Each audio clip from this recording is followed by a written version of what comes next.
No, no, no, no, no. Another comic? Mikey, get in here! Why did you leave this here? You know it's gonna become a crossover now! It's a piece of crap and I want it out of my house.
Because someone had to leave it here last time.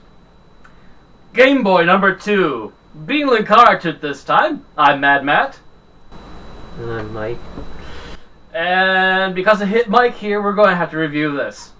I will also add that I have tried looking for digital copies of this thing. Nobody has it! Crappy. That's to say the least.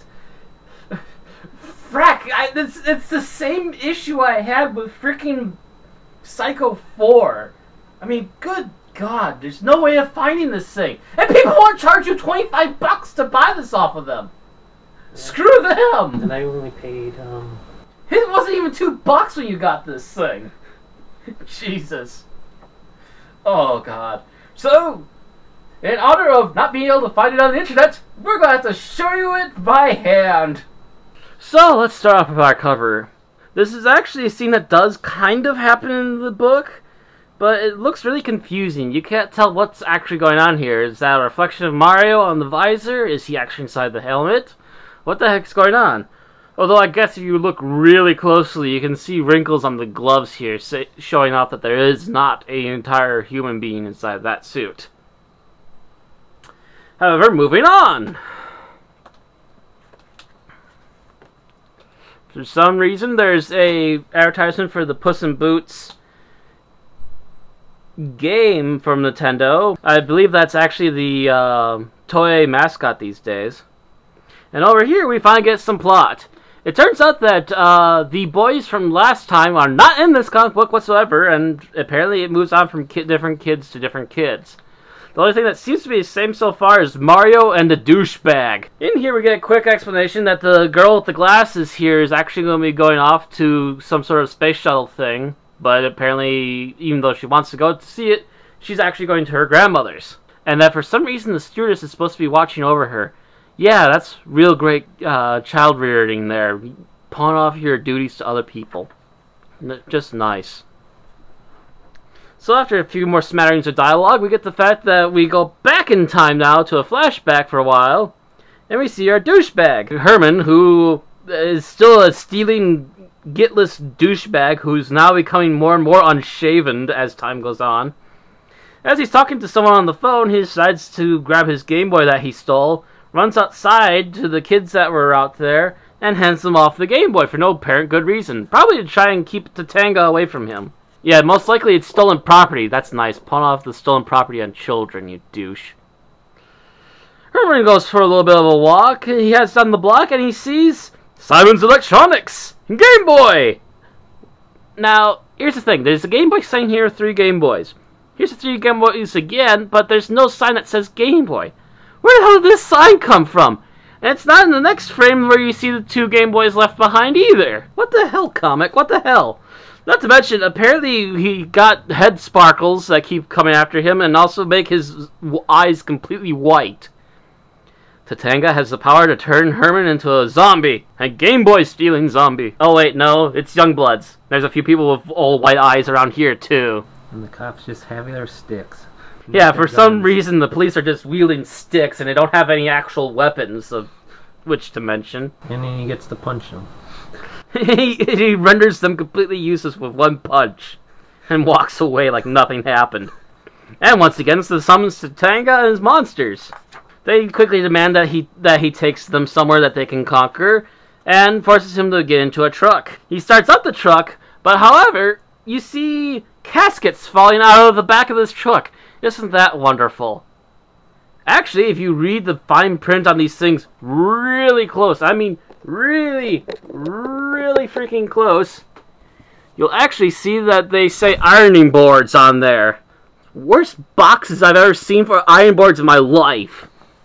Seriously, that's pretty pathetic. So, for some reason, he decides to take them to an airport, which they immediately take over the airplane where the girl with the glasses from earlier is actually going on. No one is suspicious at all. Absolutely no suspicion. And the steward, and actually this steward, the steward guy there is pretty easy about serving people with a head squid on them. Well, I guess it's better than head crabs. Look at these guys' faces in the cockpit. Yeah, look at the doughy bastards. And what are they doing to the little girl in his lap? Ew! Nasty! This is why you do not leave a stewardess to watch your children, lady. Gah. Ever seen a grown man cry? Because you're about to, because this is pretty dang horrible. Tatanga, after finding out about the rocket ship from the little girl, forces the airplane to land. Once they've landed, they all get off the plane, and we get a break apart. 2 advertisements!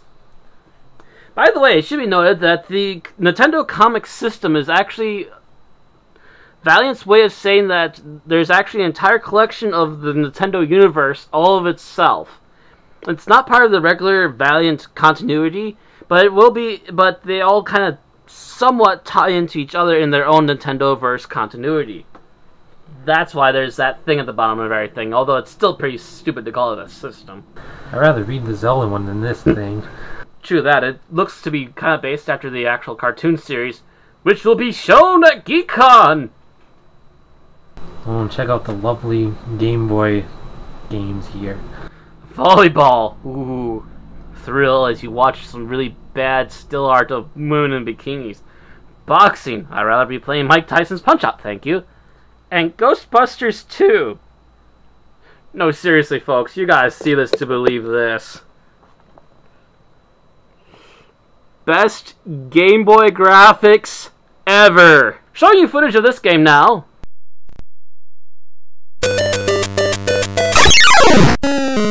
And now showing you footage from another game from the exact same system, like, say, Zelda.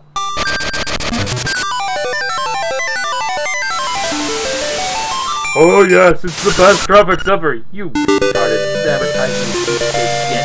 Hell, Pokemon looks better. Get some more horrible advertisements. Mostly one for actually signing up for the comic books themselves. Would have been nice. I could have tried to save Valiant, but it's too late for that now. And a Nintendo Power advertisement. I'm not Fred Savage. Oh, I got big beef chin. I'm the son of Jay Leno. And the Captain N advertisement. Actually, this Captain N looks a lot more entertaining than the actual cartoon, I might add. He actually looks to be blasting something away, and it looks like it's falling apart pixel by pixel. But I digress. Back to the space shuttle. What?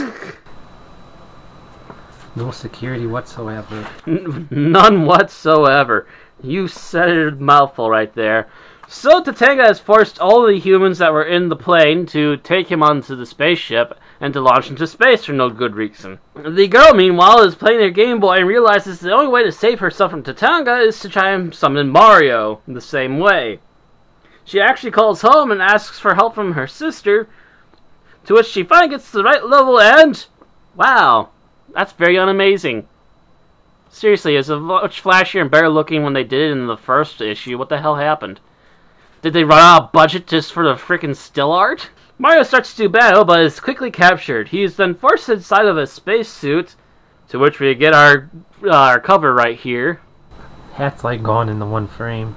Yeah, his hat's gone in this one for some reason, even though it looks almost exactly like the cover otherwise. And in the next frame, his hat's back again for no good reason. He finds the air hole and heads back towards the ship. The Tonga is starting to bark out orders for things to be done around the place while he shoots up the controls for the ship. Mario finally comes back to the rescue, and with the help of the little girl, apparently they managed to make the ship crash. They made the spaceship crash. They were in space. Mario was free-floating. Should this, I don't know, kill them? And the princess ends up tricking being fainted so that the villains go home. Their plans are flawed. What would fainting do to help them go home faster? What a limey bunch of bull. And apparently the crash landed in the Small World After All area of Disney. And thank goodness for that. And a little less rubbish from Disney. And that's pretty much the end of this comic. In a better game. DuckTales the game. Oh, hey! Game in this comic. I didn't know Capcom made that sucker. Well, this comic wasn't good or bad. It was kind of boring. Yes, this comic is extremely boring. The plot is very nonsensical, even more so than the first issue. But I add that some of the advertising in this is actually kind of amusing.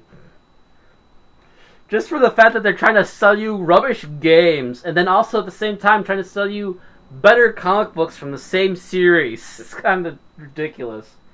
From what I understand, there's only 4 issues of this sucker. We're leaving the majority of the actual review up to Linkara himself. We're just giving you the basics of what happened. Ridiculous, weird, rather read Zelda or Captain N. I'll even play the Ghostbusters game. I'd rather play Zelda again. Like, that Ghostbusters game, horrible, horrible game. I've actually tried playing it. It's pretty dang bad. I mean, good lord. Pokemon, as simple as some of the art is in the original trilogy, is better than Ghostbusters 2. Not to mention they don't talk about the gameplay in that thing. The gameplay is horrendous. But I digress. Here's your comic book back. Ah.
By the way,